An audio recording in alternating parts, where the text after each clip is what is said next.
It's the middle of the ocean. The sky is a dull sheet of gray.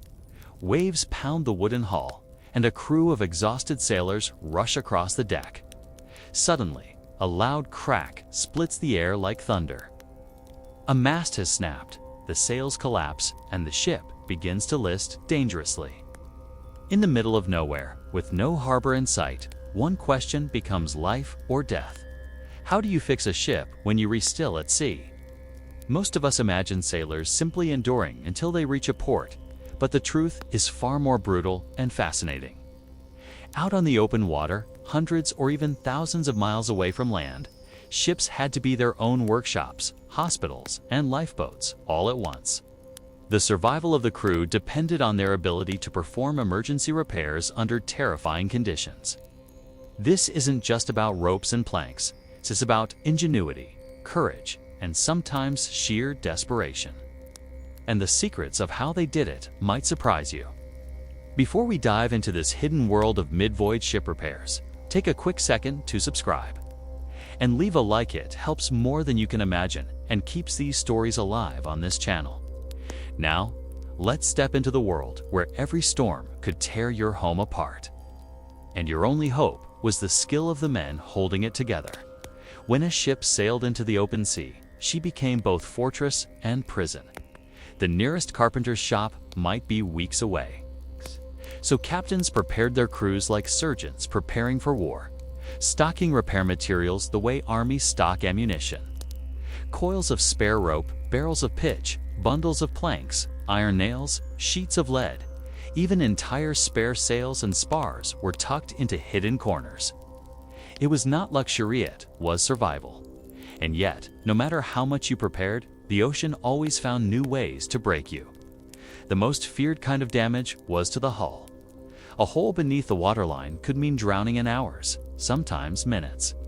When this happened, sailors had to act instantly. They used a method called futhering, dragging a sail coated in oakum dung or pitch beneath the ship and pulling it against the leak from the outside. The pressure of the water would suck the sail into the hole, slowing the flood just enough to buy time. Imagine working this trick while the ship pitched violently, waves swallowing men as they wrestled with heavy, tar-soaked canvas in icy water. Each second mattered. But futhering was just the beginning. Once the immediate crisis was controlled, the real battle began inside the ship. Crews manned pumps non-stop, hour after hour, sometimes for days. Wooden buckets clattered, chains groaned, and exhausted men pumped until their hands bled, because if they stopped, even for a short rest, the sea would win. Some men collapsed where they stood, too tired to go on, and others had to drag them aside to keep the rhythm alive. It wasn't just a repair, it was a war against water itself. Storms destroyed not only hulls, but also rigging and masts. If a mast snapped, the entire balance of the ship was threatened. Crews raced to cut away broken spars and tangled ropes before they could drag the vessel overboard. Imagine hacking with axes in the middle of a hurricane, ropes snapping like whips across the deck. Every strike of the blade a gamble between freeing the ship and being thrown into the sea. Once the wreckage was cleared, carpenters had to attempt something nearly impossible: building a jor rig. A jor rig was a temporary mast, often built from spare spars lashed together and hoisted upright with ropes. It looked crude, sometimes even laughable, but it could mean the difference between drifting helplessly and limping toward safety. Sailors became engineers, inventors, improvisers. They used every scrap of wood, every spare nail, to create a skeleton of a mast that could carry at least a rag of canvas. Some jury rigs held for weeks, carrying battered ships across entire oceans. Even steering could fail. A broken rudder was a nightmare. Without it, a ship became a toy of the waves. Crews sometimes dragged enormous makeshift paddles over the stern, controlled by brute manpower, trying desperately to guide the ship's course. Other times, they built a replacement rudder from planks and chains, lowered over the back with cranes and pulleys, while the sea tried to tear it away. Each wave was a test of balance, strength, and hope. But repairs were not only about wood and rope, they were about human endurance. Picture men working with frozen fingers, soaked to the bone, sleep-deprived, half-starved. Picture the smell of pitch and smoke mixing with salt spray, the constant roar of the ocean never letting them hear their own thoughts. In those moments, sailors weren't just craftsmen, they were survivors clawing back every inch of life the sea tried to take. Sometimes the damage was invisible, but just as deadly. Ships leaked constantly, even in calm weather. Wood swelled and shrank with the sea, seams opened, and tar wore away. Carpenters had to perform endless maintenance mid-voyage, crawling into the dark belly of the ship with lanterns, expecting beams, pounding in wedges, hammering, caulking into seams, spreading hot pitch until the air was suffocating. This wasn't dramatic like storms, it was routine, dull, exhausting. But neglect it, and the ship would betray you when you needed her most. Cannons brought their own kind of destruction. Naval battles turned ships into floating wrecks. Splintered planks, shattered gun ports, decks torn apart by cannonballs. Crews had to repair in the middle of combat, stuffing oakum into holes, nailing sheets of lead over gashes, shoring up beams with whatever wood was at hand. Men fought with one hand and hammered with the other. Blood mixed with sawdust on the deck, and carpenters became unsung heroes, patching wounds not of flesh, but of oak and pine. There's a saying among sailors: the carpenter was worth more than gold. In many ways, he was the ship's doctor. A wounded soldier might be carried to the surgeon, but a wounded ship went to the carpenter. He was expected to fix the unfixable, to know how to bind the bones of a mast, stitch the skin of a hull, and breathe life back into timber battered by storms and steel. His tools, zads, augers, chisels, were weapons against the slow death of the sea. Without him, every voyage was suicide. But even the carpenter had limits. Some situations pushed crews into terrifying choices. If the ship was too damaged to save, the crew had to decide whether to abandon her, sometimes into lifeboats barely seaworthy themselves, to gamble everything on desperate repairs. There are stories of crews sawing off their own upper decks to lighten a sinking hull, of men nailing themselves into compartments to patch leaks from within, knowing if the patch failed, they would drown in darkness. Consider the psychological toll. Imagine lying awake at night, hearing the groan of the timbers, every creak a question: is the hull giving way? Every drop of water below deck a whisper: will we sink before morning? Repairs were not just physical, they were constant battles with fear. The crew's faith in the carpenter and in their own skill often meant the difference between mutiny and survival. And yet, through it all, there's a strange beauty. Ships that should have died in storms limped into harbors with scars like warriors. Masts crooked, sails ragged, hulls patched with lead, but still afloat. Each repair told a story not of perfection, but of resilience. They were floating testaments to human ingenuity in the face of nature's cruelty. The age of sail was full of epic voyages made possible only by these mid-ocean miracles. Think of the Endeavour under Captain Cook striking reefs near Australia, saved only by desperate futhering and round-the-clock pumping. Or naval ships in the heat of war, patched and jury-rigged, somehow sailing home with half their structure rebuilt by exhausted hands. These weren't polished, heroic images. They were messy, chaotic, often on the edge of catastrophe. But they were real, and the truth is, the ocean hasn't changed. Even today, modern ships face breakdowns far from port. Engines fail, hulls crack, storms batter steel as they once battered oak.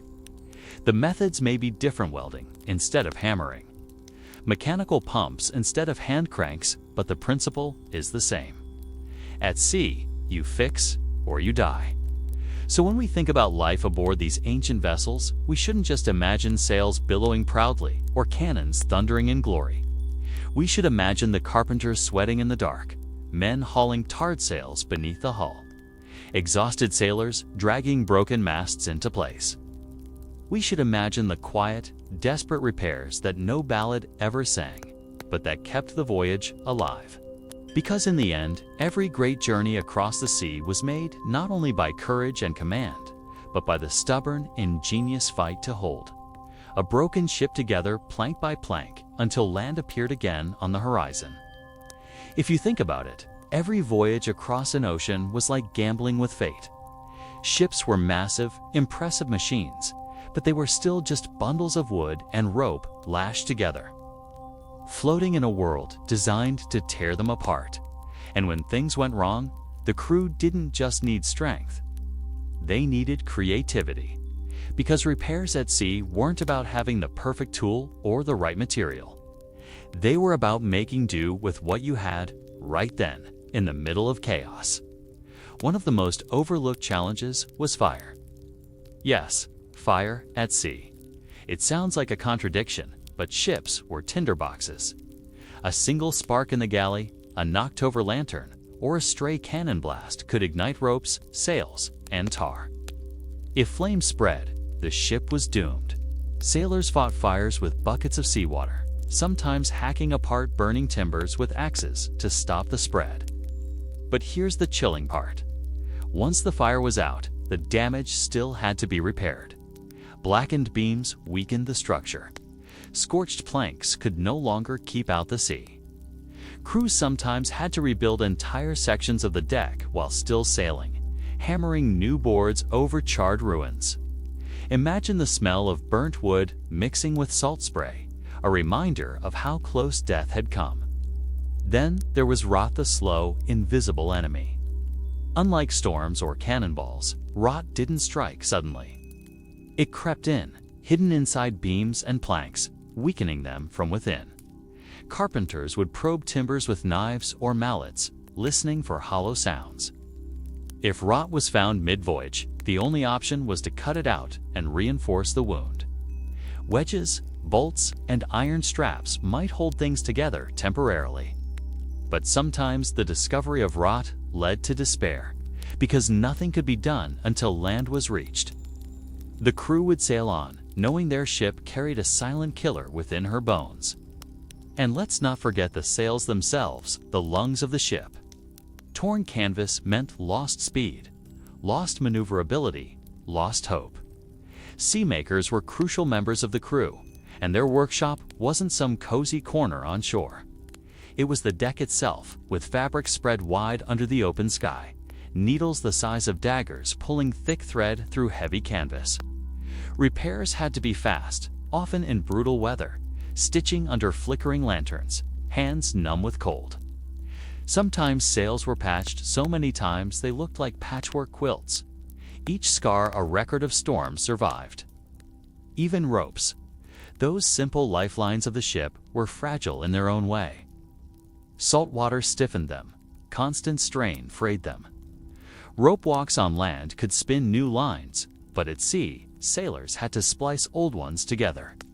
They used knives and fids to weave strands into fresh strength, their fingers quick and sure. A poorly spliced rope could snap under pressure and send a man tumbling into the waves. Ropes weren't just equipment, they were trust. Every knot, every splice was a promise that it would hold when lives depended on it. But here's the thing. Mid-voyage repairs weren't just about patching damage. They were about keeping morale alive. A ship was more than timber, and sails it was a community, a fragile society floating on the edge of the world. When disaster struck, the crew's faith in their ability to fix the ship kept panic at bay. A broken mast could trigger despair, but watching carpenters and sailors work together to raise a jury rig gave hope. Repairs were physical, yes, but they were also psychological. They told the crew, "We are not helpless. We can fight back, we can survive." Still, the danger never really went away. Picture this. A storm smashes the ship. A leak starts deep in the hull. Carpenters crawl into the hold, lanterns flickering, water rising around their ankles. They hammer wedges into seams, stuff oakum into gaps, smear pitch over cracks. But every time they think the leak is sealed, another crack appears. Above them, the pumps groan as men work without pause. Hours turn into days. The ship becomes a battlefield, not against an enemy fleet, but against the relentless sea. The men don't know if they're winning or just delaying the inevitable. That tension, that constant edge between hope and hopelessness, was the true test of life at sea. Sometimes, repairs required decisions that bordered on madness. Imagine sawing through your own mast to lighten the ship, knowing that without it, your speed will vanish, but with it, you might survive the storm. Imagine throwing cannons overboard, precious weapons worth fortunes because their weight drags you down. Repairs weren't just technical challenges. They were moral ones. Every nail hammered was a gamble. Sacrifice strength here to survive there. Even discipline played a role. Not every sailor was a carpenter, but in emergencies, every hand was needed. Captains barked orders, mates organized teams. Men who had never touched a chisel before were suddenly sawing planks, hammering nails, dragging buckets of tar. Mistakes could kill, but hesitation could kill faster. The ocean didn't wait for perfect craftsmanship, demanded action now. There are stories of astonishing ingenuity. In 1782, the British ship HMS Centaur was struck by a hurricane. Her rudder was smashed, her masts gone, her hull battered. Most ships would have been lost. But her captain and crew built an emergency rudder out of spare spars, rigged with chains and ropes, operated by dozens of men pulling together. Against all odds, they steered her hundreds of miles back to port. That kind of feat wasn't luck, it was the raw genius of repairs at sea. But for every miracle, there were tragedies. Many ships simply vanished, swallowed by storms or crippled beyond saving. Families back home waited for news that never came. The ocean doesn't care about skill or courage. It takes without warning, and no repair is ever guaranteed to hold. That constant uncertainty haunted every voyage. Yet there was pride, too. Sailors boasted about the repairs they had made, the storms they had survived. A ship patched and scarred was a badge of honor. She had fought the sea and lived. In harbors, people would stare at battered ships limping home, their hulls streaked with pitch, their sails ragged, their decks covered in makeshift beams. These weren't failures, they were survivors. And the men aboard walked taller because of it. Think about the symbolism. A ship is broken, torn, scarred. But with patience, skill, and teamwork, she sails again. Isn't that a mirror of human life itself? We too break. We suffer storms. We take damage. And we too must learn to repair ourselves mid-voyage, not waiting for safe harbor, but patching our wounds as we go. That's what made these sailors more than just workers. They were philosophers of survival, even if they didn't know it. Even food and water tied into this strange world of repairs. If barrels cracked, supplies could spoil. Crews had to rebuild containers, seal leaks with pitch, improvise storage. Imagine being halfway across the ocean and realizing your fresh water is seeping away one drop at a time. Repairs weren't just about the ship's body, they were about its stomach and its lifeblood. Every barrel, every cask mattered. The sea taught a brutal lesson. Everything was temporary. Every mast would fall eventually. Every rope would fray. Every plank would rot. The only thing that mattered was buying time, stretching survival a little longer, holding together until land appeared. In that sense, mid-voyage repairs were never truly finished. They were a conversation with the ocean, a constant negotiation. We will patch this hole. We will stitch this sail. We will hold on just one more day. And sometimes, that one more day was enough. And think of the sheer danger of doing all this work on a moving platform. The ship pitched, rolled, and groaned. Lanterns swung wildly, tools slipped, nails bent under shaking hands. A carpenter might be hammering a plank when a wave slammed the hull, throwing him across the deck. Men were injured, sometimes killed, not by storms or cannon fire, but by their own repair work. Fixing the ship meant risking your life every single time. But maybe the most haunting image is this: a sailor deep in the dark hold of the ship, hammering wedges into leaks while cold seawater rises around his legs. He works by the light of a single lantern, the wood groaning, the pumps thundering above him. He knows the water might rise faster than he can work. He knows the lantern could go out at any moment, leaving him blind in a drowning coffin. And yet he keeps hammering, because if he doesn't, everyone dies. That kind of determination, that willingness to fight even when the odds seem hopeless, that's the true spirit of repairs at sea. One of the strangest truths about repairs at sea is that they often had to be invisible. A patch or a brace wasn't meant to last forever, just had to hold long enough to keep the crew alive. Sailors learned to live with constant uncertainty, knowing that beneath their feet the ship might be slowly giving way. They trusted in stopgaps, in half measures, in desperate improvisations. It was like walking across a bridge where every plank had been nailed down just moments before. You prayed it would hold, but you never really knew. This fragile trust created rituals. Captains inspected repairs constantly, ordering men to check the caulking, to test the ropes, to retighten every bolt and nail. Small sounds became signals. A creak too sharp, a groan too deep, and every man froze. Listening? Was it just wood settling? Or was it something far worse? The ship itself became like a living body, and every sailor was a doctor diagnosing her health. There's an account from the early 1700s of a merchant ship crossing the Atlantic. A storm smashed her bowsprit clean off, tore her sails to ribbons, and left her leaking like a sieve. For 2 weeks, the crew pumped without rest, stitched sails from spare cloth, and lashed together a crude replacement mast from whatever wood they could find. When she finally limped into harbor, people thought she had been raised from the dead. The repairs weren't beautiful, but they were miraculous. The sight of that battered ship crawling into safety must have been more inspiring than a fleet of pristine vessels. And that's something we forget today. We celebrate the perfect, the polished, the triumphant. But at sea, survival didn't look perfect. It looked patched, scarred, makeshift. It looked like rope splices and tar streaks, crooked masts and uneven planks.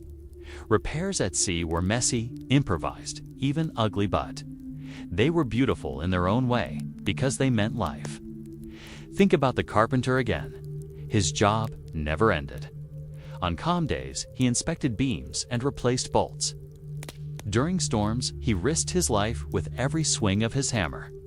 In battle, he patched holes while cannonballs still flew overhead. He wasn't celebrated in songs or portraits, but without him, ships would have been floating coffins.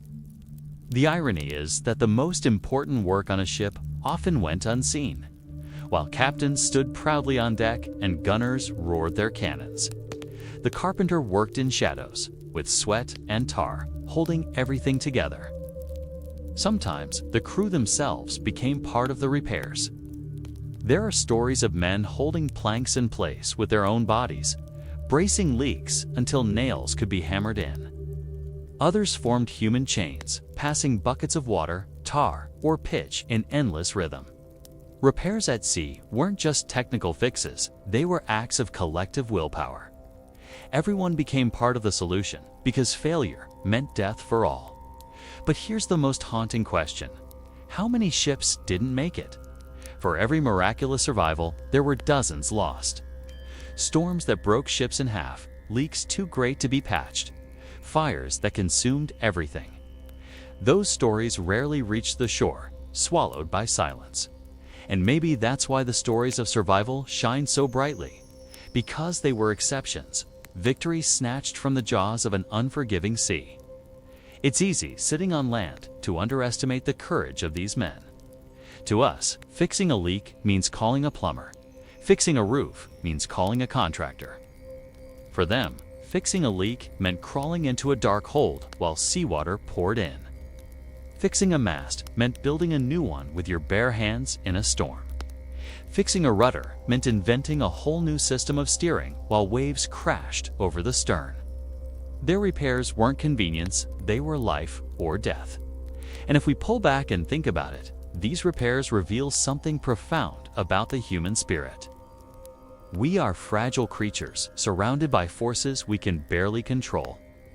Yet we build, we mend, we patch, we improvise. We take things that are broken and force them to hold together just a little longer. The story of ships at sea is really the story of resilience itself, the refusal to surrender, even when the odds are overwhelming. There's another story worth telling. In 1740, during the infamous voyage of George Anson's fleet around the world, one of his ships, the HMS Gloucester, was battered nearly to pieces. She leaked constantly, her men were starving, and she was barely afloat. Crews tried every repair feathering sails under the hull, pumping day and night, bracing beams with chains, but the ocean kept winning. Finally, she was so weak that Anson ordered her scuttled and her men transferred to other ships.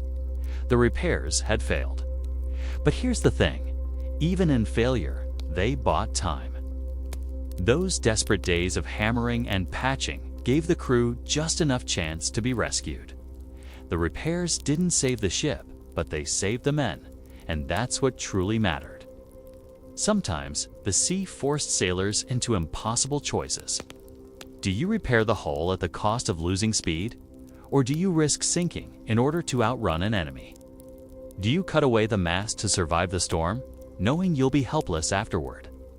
These weren't just technical problems, they were dilemmas that weighed heavily on captains and crews alike. Every repair carried consequences, and every decision could mean salvation or doom.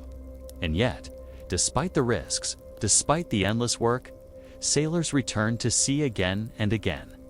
Why? Because the rewards outweighed the dangers.